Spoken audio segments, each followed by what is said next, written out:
Question 1.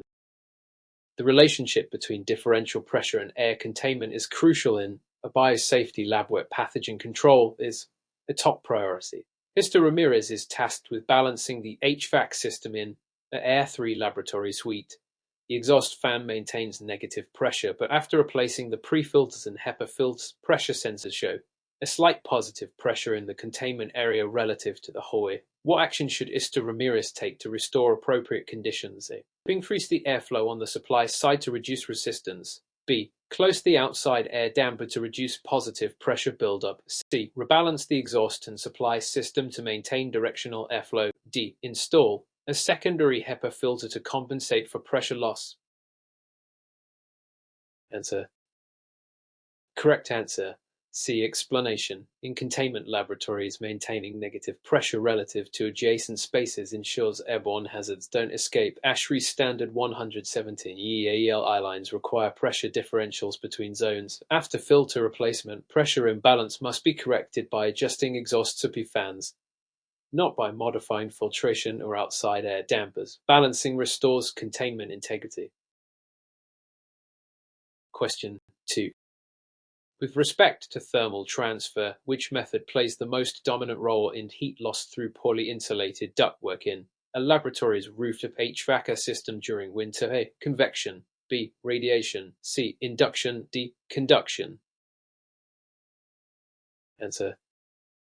Correct answer. D. Explanation. In HVAC systems, especially ductwork, conduction is the primary mode of heat loss when insulation is insufficient. ASHRAE Fundamentals Handbook emphasizes that conduction dominates when materials with high thermal conductivity, g. metal ducts, are exposed to colder surroundings. Radiation and convection also occur, but their impact is comparatively lower in this context. Question 3. Considering the evidences, Zhao is troubleshooting a lab-grade split system HVAC unit that shows erratic compressor cycling. The suction pressure is abnormally low and the evaporator coil is icing up. She suspects an issue with the metering device. Which of the following faults is most likely? A. The expansion valve is overfeeding refrigerant. B. The capillary tube is oversized. C. The metering device is partially clogged. D. The suction line is too short. Answer. Correct answer. C. Explanation. A partially clogged metering device restricts refrigerant flow, lowering evaporator pressure and temperature, which causes coil icing. According to the EPA Section 608 in Standard Refrigeration Principles, underfeeding leads to reduced heat absorption and frosting. Overfeeding would cause flooding, not icing. Suction line length affects pressure drop, not metering. Question 4. In the absence of proper combustion control, laboratory heating systems can become safety hazards. Mr. Ibrahim is testing a gas-fired furnace supplying a lab. The co-levels near the flue gas test port exceed 400 ppm during peak firing, even after confirming proper gas pressure. What is the most probable cause? A. Air filter clogged, increasing system resistance. B. Combustion air is insufficient due to poor venting. C. The thermostat is calling for heat too frequently. D. The gas valve is underfeeding fuel. Answer. Correct answer. B. Explanation. High co-level signal and complete combustion. OSHA 1910.134 and NFPA 54 highlight that inadequate combustion air supply, often due to blocked vents or insufficient air intake, leads to co-buildup. Filters affect airflow but not combustion directly. Thermostat cycling doesn't alter combustion chemistry, and underfeeding gas reduces flame stability, not company. Question 5. From a practical standpoint, which component in a vapor compression refrigeration cycle serves as the dividing point between the high pressure and low pressure sides of the system? A. Condenser coil. B. Evaporator coil. C. Compressor inlet. D. Metering device. Answer. Correct answer. D. Explanation. The metering device. E. DTSV or cap tube separates high-pressure liquid refrigerant from low-pressure vapor in the evaporator. It creates a pressure drop, enabling the refrigerant to absorb heat effectively. ASHRAE guidelines and HVAC textbooks emphasize this as the key transition. The compressor and coils lie fully on either side of the system. Question 6. When evaluating the merits of fume hood performance, Mr. Sterling is assigned to conduct phase velocity testing on all fume hoods in a high-containment chemistry lab. One hood averages 65 feet minute at sash midpoint, while others measure over 100 feet minute, which action ensures compliance with ANSI Z.5 standards. A. Recommend lowering the sash to increase velocity. B. Replace the blower motor to increase fan speed. C. Flag the unit for immediate service due to underperformance. D. Increase the general lab exhaust rate. Answer. Correct answer. C. Explanation. ANSI Z.5 recommends face velocities between 80-120 feet minute for safe containment. Reading of 65 feet minute is below this threshold and could compromise user safety. Lowering the sash may help but is not guaranteed or standard fix. Immediate service ensures compliance and safety without compromising long-term performance. Question 7. In what ways can improper psychrometric conditions impact laboratory environments, particularly in pharmaceutical testing labs? A. Reduced energy efficiency due to elevated dry bulb temperatures. B. Core humidity control leading to inaccurate test results. C. Increased wet bulb temperature causing equipment overheating. D. Elevated barometric pressure affecting refrigerant charge. Answer. Correct answer. B. Explanation. In lab settings like pharmaceutical labs, precision humidity control is critical.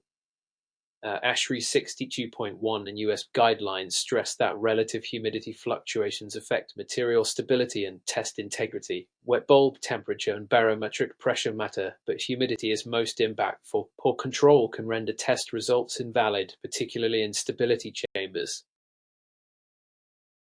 Question 8. As illustrated by Mr. Desai's work, during decommissioning of an old laboratory HVAC system, he must ensure all refrigerant is safely removed before dismantling. The system contains R123. He uses recovery machine rated for high-pressure refrigerants. What compliance failure is most likely? A. Using recovery tank not rated for low-pressure refrigerants. B. Failing to achieve vacuum levels required by EPA standards. C. Recovering into the same tank as R22. D. Releasing non-condensables into the atmosphere. Answer. Correct answer. B. Explanation. R123 is a low-pressure refrigerant per EPA 40 CFR Part 82 specific vacuum recovery levels, e.g. 25 mHg absolute, must be achieved for low-pressure systems using a machine for high-pressure refrigerants may prevent proper vacuum levels. Mixed recovery and venting are also violations, but not directly tied to pressure classification. Question 9. Among the various control strategies for HVAC systems in laboratory settings, which one provides the best protection against cross-contamination between lab spaces? A. Static pressure reset.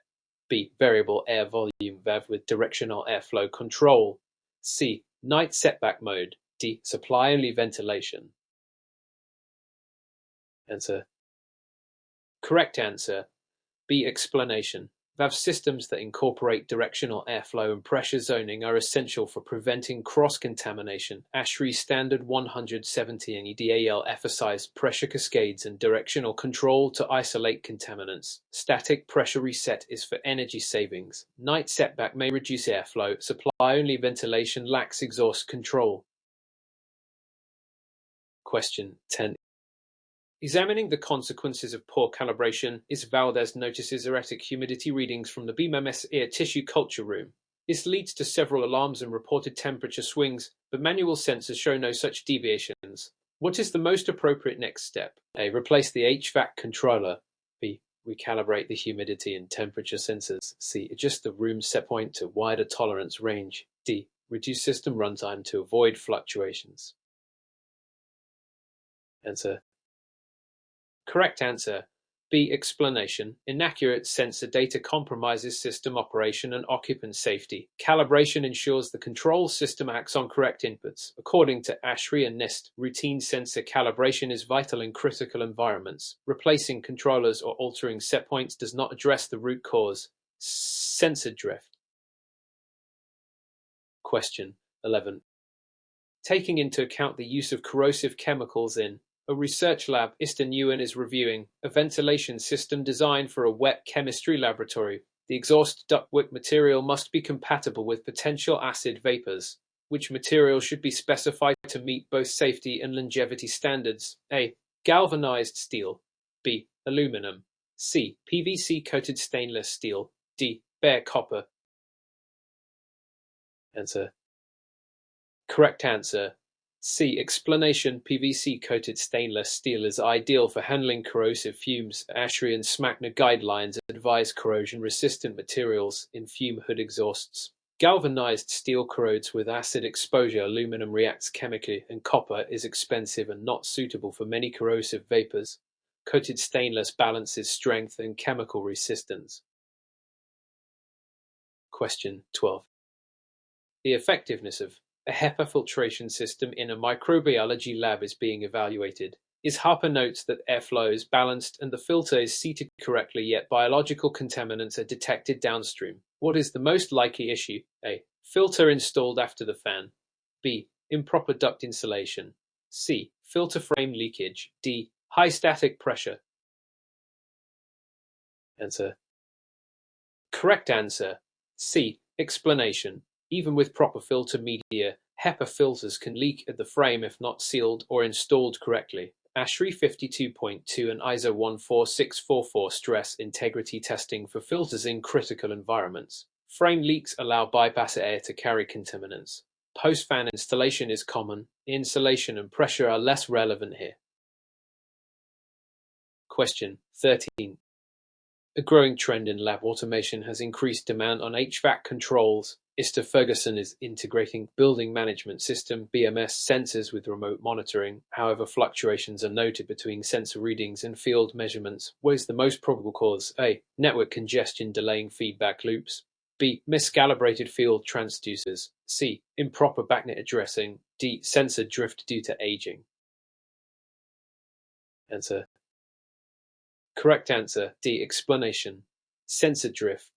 Gradual deviation from true readings over time is common in aging sensors, especially in harsh lab environments. The ASHRAE GPSA 20 and DMS commissioning standards recommend regular recalibration. While network or addressing issues can impact data delivery, the cause of fluctuating accuracy is more likely due to drift.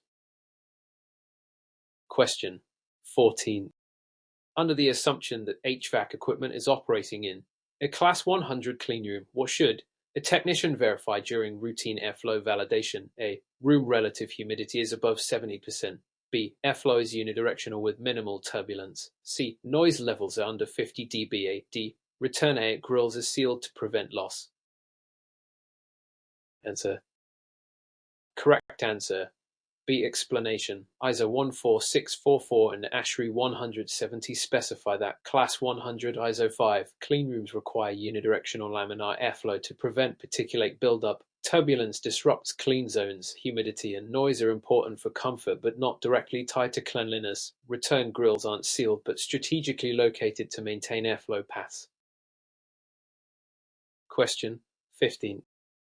When presented with a situation where a backup generator is powering a laboratory's HVACR system during an outage, Mr. Patel observes that the fume hood alarms are continuously triggering. Which condition is most likely responsible? A. Excess humidity due to power fluctuation. B. Airflow below minimum face velocity. C. Voltage spike damaging control board. D. Air recirculation into the exhaust line. Answer. Correct answer. B. Explanation. Fume hood alarms monitor face velocity to ensure containment. On generator power, reduced fan performance may drop airflow below ANSI 0.5 minimums, typically 80 feet per minute. This triggers alarms. Humidity doesn't affect alarms directly. Voltage issues would shut down controls, and recirculation is ducting floor, not power issue. Question 16. A key distinction between air distribution in a standard commercial office and a laboratory setting is: A. Laboratories use air mixing to improve comfort. B. Labs prioritize directional airflow and containment. C. Offices require more filtration due to dust. D. Labs operate at high barometric pressure. Answer. Correct answer. B. Explanation. Laboratory HVACR systems are designed to maintain directional airflow. G. Negative pressure to control contamination. ASHRAE 117 EAL emphasize airflow directionality over comfort. Offices use mixing for comfort. Labs often require more filtration, not less. Barometric pressure isn't actively controlled in most lab designs. Question 17. To better understand the refrigerant management risks Martinez is decommissioning a legacy lab chiller with R11. She plans to recover it but is unsure of the classification. What special precautions must be taken for R11 recovery? A. Use a recovery unit designed for high-pressure refrigerants. B. Ventilate the area due to its flammability risk. C. Monitor for oxygen displacement due to low-pressure nature. D. Preheat the refrigerant to ease vaporization. Answer. Correct answer. C. Explanation. R11 is a low-pressure refrigerant, ASHRAE grouper, with no flammability, but as a heavy gas it can displace oxygen, causing asphyxiation risks. OSHA 1910.134 and EPA guidelines warn about confined space hazards during recovery. Preheating may help vaporization, but the primary hazard is displacement, not pressure or flammability. Question 18. By evaluating the mechanical drawings for the new Vivarium HVAC system, Mr. Kim notes that the return air is routed back through a mixing box shared with the general laboratory. Why is this a major design flaw? A. Animal dander could cause allergies in adjacent labs. B. Return air humidity is too high for equipment. C. Mixed air reduces energy efficiency. D. It violates animal facility isolation protocols. Answer. Correct answer. D. Explanation. Vivariums require complete air separation from other spaces. ASHRAE 170 and NID design requirements prohibit return air mixing to avoid cross-contamination of allergens, pathogens, or odors. While allergies may occur and energy efficiency matters, the core issue is regulatory. Shared return violates critical environment protocols. Question 19. Focusing specifically on electrical safety during HVAC servicing, Mr. O'Donnell is troubleshooting VFO controlled supply fan in BSL to lab. The disconnect is off, but the voltage tester still shows 20 ATV between L and ground. What should he do next? A. Ignore it as residual charge. B. Proceed since it's below shock threshold. C. Lock out the circuit and check for backfeed. D. Replace the voltage tester as faulty. Answer. Correct answer. C. Explanation. OSHA 1910.333 and NFPA 7 require full denergization before work. Any unexpected voltage, even low, must be investigated for potential backfeed from VFDS or controlled circuits. Lockout-out must be verified. Ignoring or assuming harmlessness is unsafe. Tester replacement isn't the first action. Rule out circuit issues first. Question 20. The implications of uncalibrated carbon dioxide sensors in a tissue culture lab include A. Reduced temperature control accuracy. B. Inaccurate oxygen level readings. C. Compromised pH stability in culture media. D. Premature HVAC compressor cycling. Answer. Correct answer. C. Explanation. In co-incubators, sensor accuracy is critical to maintaining 5% co-levels for stable pH in bicarbonate buffered media. ASHRAE and lab-specific standards like USP emphasize sensor calibration. Inaccurate co-leads to pH drift, affecting cell health. Oxygen and HVAC cycling aren't directly affected by co-sensor deviation. Question 21. With the advent of automated cleanroom monitoring systems, Mr. Jenkins notices pressure sensors triggering alarms even though physical measurements show acceptable differentials. Upon inspection, sensor locations were changed during renovations. What is the most likely cause of the issue? A. Sensors are now upstream of the control damper. B. Sensors were improperly wired during reinstallation. C. The BMS is delaying signal polling. D. Duct insulation is missing, causing pressure loss. Answer. Correct answer. A. Explanation. Sensor placement is critical. ASHRAE 170 and cleanroom design guide stress sensors must be installed on the correct side of airflow control components. Placing them upstream of dampers causes false readings as pressures that fluctuate differently than room pressure. Wiring and polling delays don't impact actual pressure differential. Question 22. In response to complaints about erratic airflow in the IATA lab, Iscabra reviews the VAV terminal unit serving the lab. She observes rapid actuator cycling and airflow set points fluctuating every few seconds. What is the most probable root cause? A. Damper blade misalignment. B. Faulty actuator motor. C. Improper control loop tuning. D. Dirty air filters causing pressure drop. Answer. Correct answer. C. Explanation. Poor PID loop tuning causes hunting where the actuator overcorrects, leading to instability. ASHA GPC 36 recommends precise control tuning for VAV systems in labs to avoid instability that affects pressure containment. Damper issues and mechanical filter issues affect capacity but not control stability. Question 23. Examining the consequences of inadequate fresh air intake, Ista Ortega discovers that several lab technicians report drowsiness and headaches by midday. The lab exhaust and return fans appear functional. Which component is most likely at fault? A. Faulty HEPA filter bypassing contaminants. B. Malfunctioning energy recovery ventilator. C. Closed outside air damper. D. Imbalanced fume hood airflow. Answer. Correct answer. C. Explanation. Insufficient ventilation, particularly lack of outdoor air, leads to co-accumulation and poor indoor air quality. OSHA and ASHRAE 62.1 emphasize minimum outdoor air requirements to prevent symptoms of poor ventilation like headaches and fatigue. Closed dampers or failed actuators are common causes of ventilation loss. Question 24. Historically speaking, legacy HVAC systems in older laboratories used constant volume systems. Weaver is upgrading one such system to VAV for energy efficiency, but the lab requires strict containment control. What must she consider before implementing this change? A. Replacing all ductwork to avoid leakage. B. Ensuring continuous directional airflow is maintained. C. Redesigning the condensate drainage system. D. Switching to a chilled beam system. Answer. Correct answer. B. Explanation. VAV systems can disrupt directional airflow if not carefully controlled. In labs, maintaining consistent pressure relationships is critical. EAL-RE 170. A poorly configured VAV system may reverse airflow, compromising safety. Duct replacement and drainage redesign may be needed later, but are not central to containment. Question 25. In comparison with general commercial buildings, HVAC maintenance in laboratories includes strict adherence to contamination control. Mr. Anders' cleaning evaporator coils in a molecular biology lab. Which cleaning method best aligns with safety and contamination standards? A. Use of high-pressure water jets. B. Dry brushing to prevent liquid runoff. C. Chemical foam with HEPA vacuum recovery. D. Compressed air blowout through the fins. Answer. Correct answer.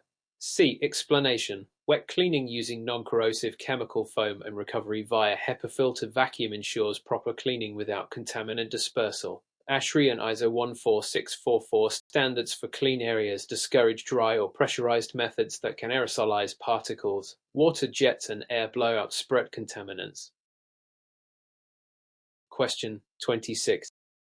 To illustrate this point, Optosharma installs a redundant sensor system for co-monitoring in vivarium. During functional test, both sensors read 0 even though test gas was introduced. What's the most logical next diagnostic step? A. Replace the sensors immediately. B. Confirm calibration gas flow into the system. C. Increase supply air temperature. D. Reboot the building automation system. Answer. Correct answer. B. Explanation. Before replacing sensors or altering controls, confirm test gas delivery. Many sensor tests fail due to blocked or disconnected tubing. ASHRAE calibration procedures and NIST traceable standards require proper test gas flow and delivery method verification. Control rebooting and temperature changes are irrelevant here. Question 27. Contrary to popular belief, increasing exhaust fan speed in a lab does not always improve containment. Mr. Delgado increases exhaust rate in a clean chemistry lab only to find increased particle counts in the space. What is the most likely cause? A. Positive pressure induced from overexhausting. B. Backdrafting of adjacent fume hoods. C. Disruption of laminar airflow patterns. D. Overloading HEPA filters. Answer.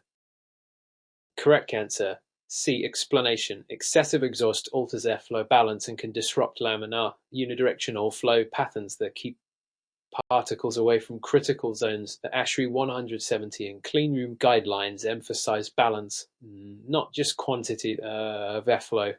Particle increase indicates turbulence or reversal, not necessarily filter failure or hood backdrafting. Question 20.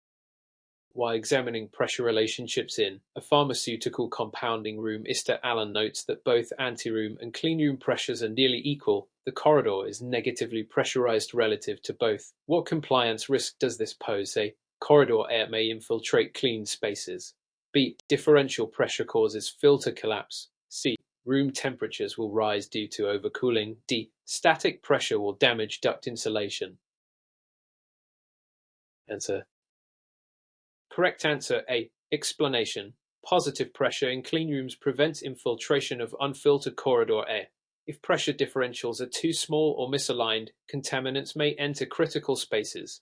Wersman ASHRAE 170 require minimum differentials to protect sterile environments. Temperature and duct issues are secondary to contamination risk. Question 29. The contemporary view of refrigerant transition strategies emphasizes environmental stewardship. Liu is tasked with selecting a refrigerant to replace R404 in ultra-low temp freezers used in a genomic research facility. Which factor should guide her selection? A. The new refrigerant must have the lowest boiling point. B. The replacement must use ammonia as a natural compound. C. It should have a low global warming potential. The substitute might be oil miscible with mineral oil. Answer. Correct answer. C. Explanation. EPA-SNAP and Kigali Amendment policies encourage ADO refrigerants to reduce environmental impact. While boiling point and miscibility are important, regulatory compliance and environmental safety drive selection. R290, R448 and similar blends are emerging as replacements for EFC R404. Question 30. During the process of commissioning a new air handling unit in a histology lab, Alston identifies a discrepancy between design airflow 3000 CFM and measured airflow 2250 CFM at full load. Which step should she take first? A. Check VFD programming and speed settings. B. Replace the blow-up motor with a higher horsepower unit. C. Recalibrate the airflow sensors. D. Modify the ductwork for lower static pressure. Answer. Correct answer A. Explanation. Underperforming airflow may be due to VFD speed limits or programming errors. ASHRAE commissioning guides prioritize verifying controls before modifying mechanical systems. Replacing motors or ducts should follow only if VFD adjustments don't restore performance. Sensor calibration affects readings, but not actual airflow.